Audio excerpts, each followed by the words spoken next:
Right, I'm just going to sort of show you in this video how I've made a few of my sounds for my paperwork assignment. Here's one of the first ones I made, which sounds like this. Yep. So I might turn up a bit so you can hear it. Hold on.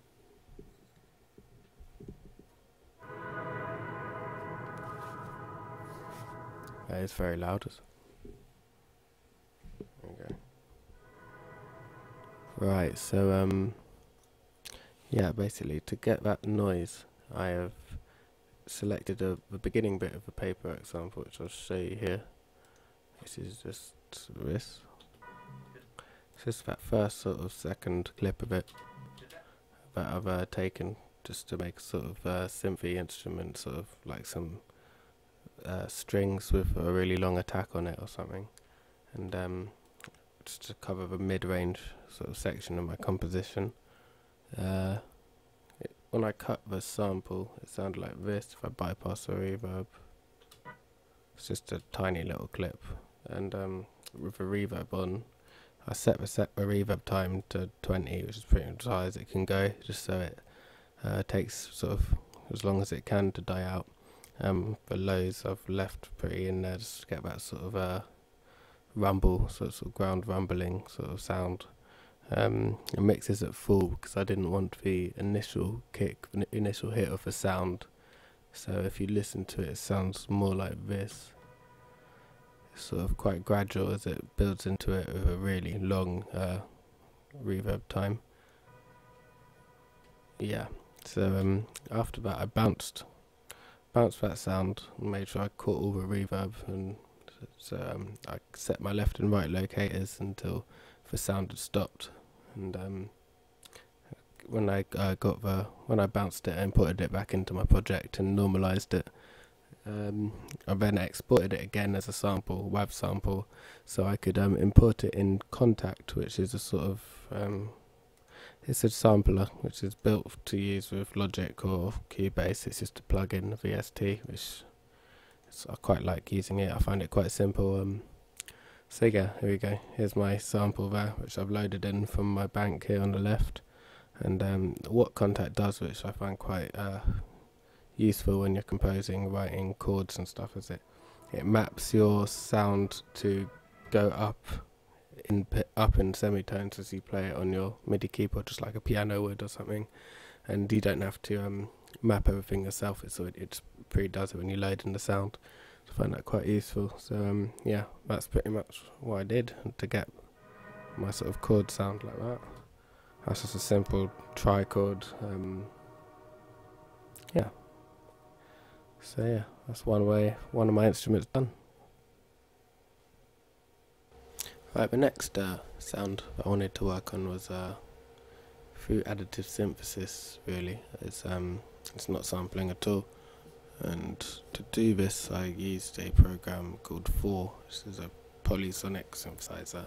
It comes with Reason 5 I use. So yeah, I'll show you how I go about it. Oh, no I won't. Yeah, here we go.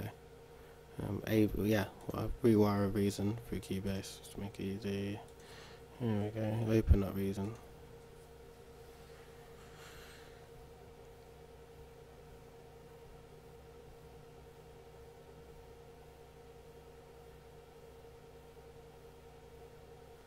Right, now I've got Reason up, and it's created a MIDI channel down here, which the output's connected to a Reason hardware interface, so I can record anything I want onto Cubase.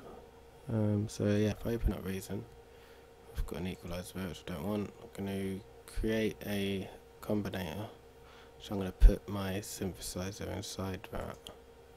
So here we go, create, I'm going to use 4 polysonic synthesizer for this. I've been messing around with it recently, and yeah, so here we go. Initialize the patch just to bring it back to its basic setting, which is that. There we go. So yeah, I'm going to show the programmer, which opens up a sort of basic synth setting, and here I've got my oscillator 1, So I'm going to set it to a tri-wave, and yeah, now it up an octave. So, yeah, there we go. That's what I want to do, is whack the frequency up so I can get all those sounds in. I'll take the resolution off all the way. I don't want any of that on.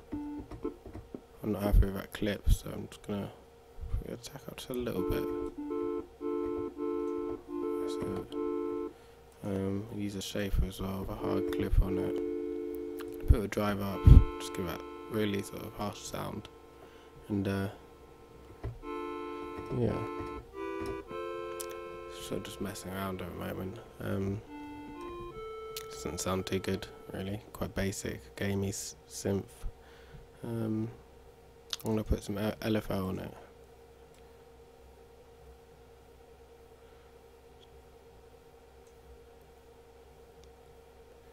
Should give it sort of a wobbly effect. Just I'm sure you know.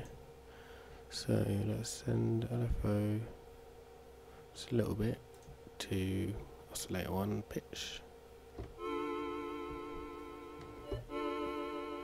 Right, okay, cool.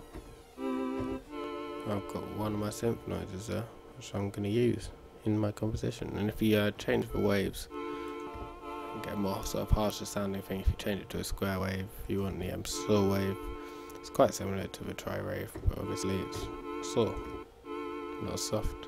Sine wave. Still a clip coming in somewhere, I don't know where.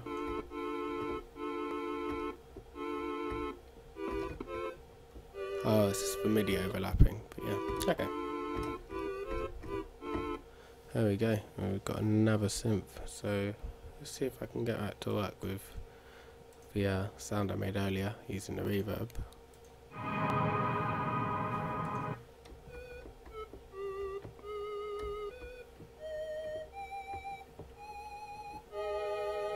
It's a bit too squealy, I'm going to put it down an octave quickly.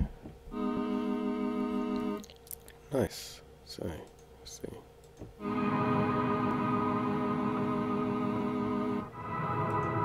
Okay, we'll need a sharper attack on it.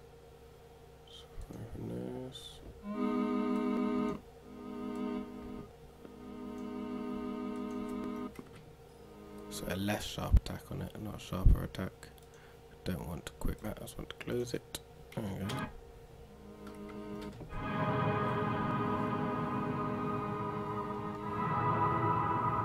Go. Yep, and that is basically how I created my sort of simple additive synthesis for my composition, which I probably will use at some point. I just need to think about structure a bit more of my piece. It's good to have all these sounds here, so when it comes to actually needing to put everything down, it's a lot more painless, stress-free when I've got all my instruments ready to be put on.